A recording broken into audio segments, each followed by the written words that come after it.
అలా మాస్టర్ గారి విద్య అత్యంత రహస్యం. భగవద్గీతలో లాగా రాజవిద్య, రాజగుహ్య యోగం 9వ యోగం. 9 అంటే శ్రీచక్రం, 9 అంటే శ్రీ విద్య. భగవద్గీతలో కూడా శ్రీ విద్య చెప్పబడింది. మీరు ఏ విద్య అన్నా, ఏ వేదంలోని సారాంశమైనా మొత్తం భగవద్గీతలో ఉంది. అదేవిధంగా మారెళ్ళ రామకృష్ణ గారు రాసిన గ్రంథాల్లో కూడా భగవద్గీతాపరమైనటువంటి వ్యాఖ్యానాలే. ఏ గురువు రాసినా కూడా ఆ రకంగా 18 అధ్యాయాలుగా 9 అధ్యాయాలుగా వాటిని రాయడం జరుగుతూ ఉంటుంది. అందులో యోగం ఉంటుంది, కర్మ ఉంటుంది, భక్తి ఉంటుంది, జ్ఞానం ఉంటుంది, విద్య ఉంటుంది. మనం గ్రహించాలి మనకేది కావాలి అనేది. ఆ తర్వాత మనము అసలు మొట్టమొదట ఈ దేహంలోంచి జీవుడు ఎలా నిష్క్రమిస్తాడు. ఎందుకంటే ఎల్లుండి వచ్చేది శివరాత్రి. ఈశ్వరుడు లయకారకుడు. లయకారకుడు అంటే సృష్టి స్థితి లయ కారకుడు. సృష్టి అంటే జ్ఞానము, బ్రహ్మ.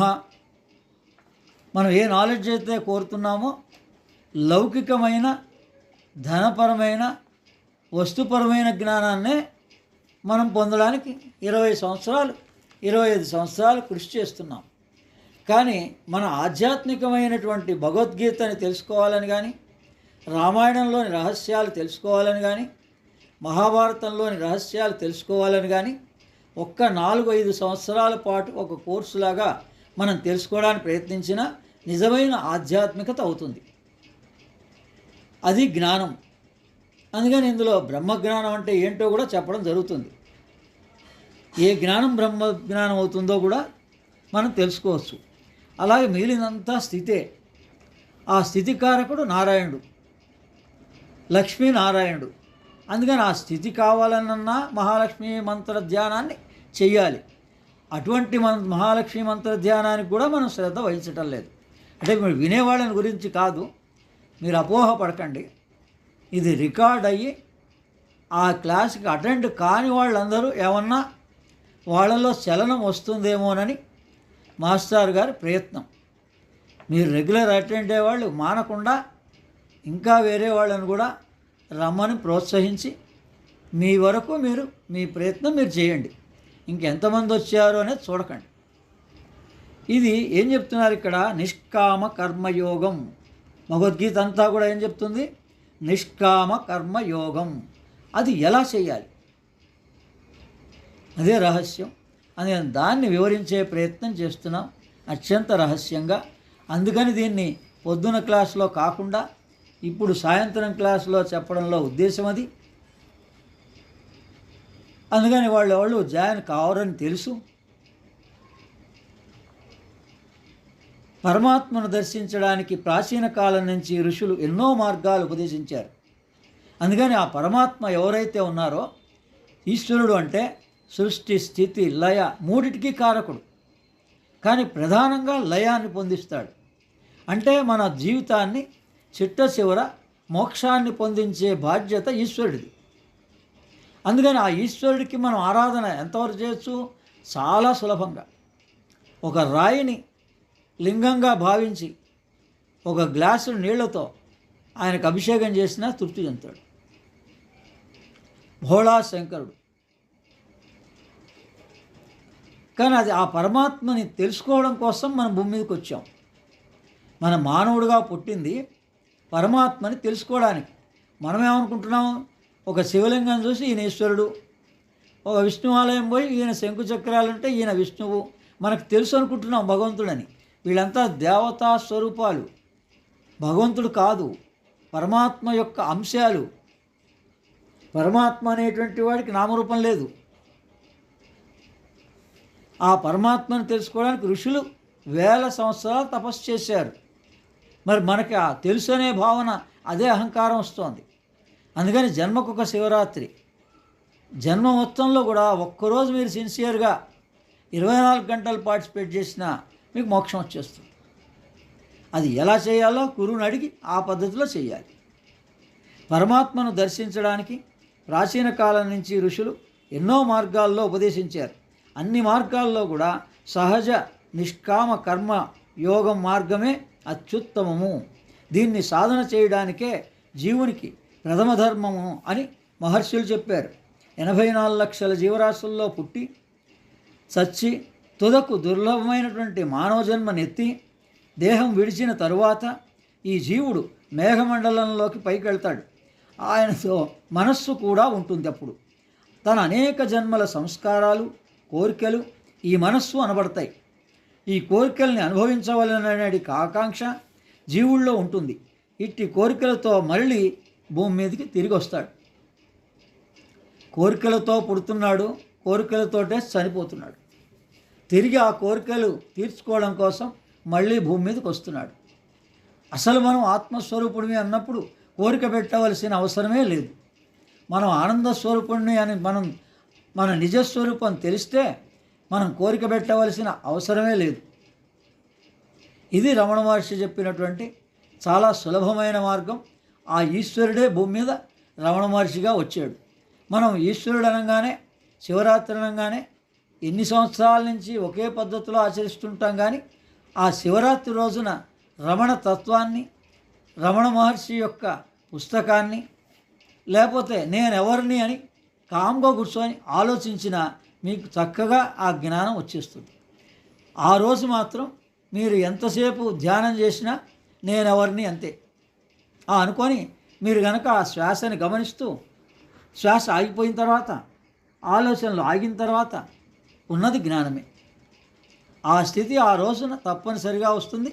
రాత్రి లింగోద్భవ సమయంలో రాత్రి 12 గంటల నుంచి 1 గంట వరకు ఎవరైతే ధ్యానం చేయగలుగుతారో వాళ్ళకి తప్పనిసరిగా ఆ స్థితి కలుగుతుంది. అది కలగాలంటే ఎంత ప్రిపరేషన్ ఉండాలి? పొద్దున్నుంచి అల్పాహారం తీసుకోవాలి, లిక్విడ్ డైట్ తీసుకోవాలి, బయటకు ఎక్కడికి దూర ప్రయాణాలు చేయకూడదు, అలసిపోకూడదు. మనిషి ఎండల్లో అలసిపోకూడదు. అలసిపోతే ఏం చేయలేడు సాధన. అందుకని మనం ఏమి చెక్కర్లే, ఈశ్వరుని చాలా సులభంగా మన లోపలనే ఉన్నటువంటి ఆ పరమాత్మ యొక్క స్పృహ పొందొచ్చు ఆ రోజున. అది తెలియకుండా మనం ఎంత చెప్పినా కూడా ఏ మనిషి ఆగడు. ప్రతి సంవత్సరం ఎలా చేస్తున్నాడో అలాగే చేస్తాడు.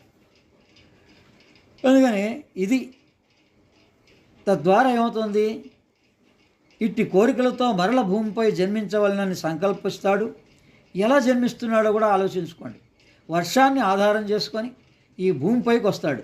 ధాన్యంలోనూ పళ్ళు కూరగాయలు మొదటి వాటిట్లో ప్రవేశిస్తాడు మన జీవుడు.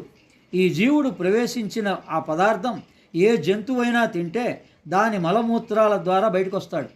ఎందుకంటే ఇది ఒక్కటి వింటే అసలు మళ్ళీసారి ఇంకా ఏ కోరిక పెట్టం. ఏ దేవుడి దగ్గర ఎక్కడికి వెళ్ళినా, ఏ పూజ చేసినా నాకు మోక్షాన్ని నాయనా అని అడుగుతాం.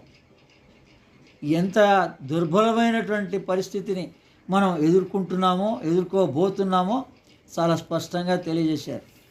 ఏంటంటే అది ఆ కోరికతోటి ఆహారంలో ధాన్యంగా, పళ్ళుగా, కూరగాయలుగా ఈ జీవుడు వచ్చి ఆ కూరగాయలు పళ్ళు వాటిని మొట్టమొదట జంతువులు తిని, ఏ జంతువైనా తింటే దాని మలమూత్ర ద్వారాల ద్వారా బయటకు వస్తాడు. మళ్ళా జీవుడు మరలా మేఘమండలం పైకి వెళ్తాడు. మరలా వర్షాన్ని ఆధారం చేసుకొని ఏదో ఒక తినే పదార్థంలో ప్రవేశిస్తాడు.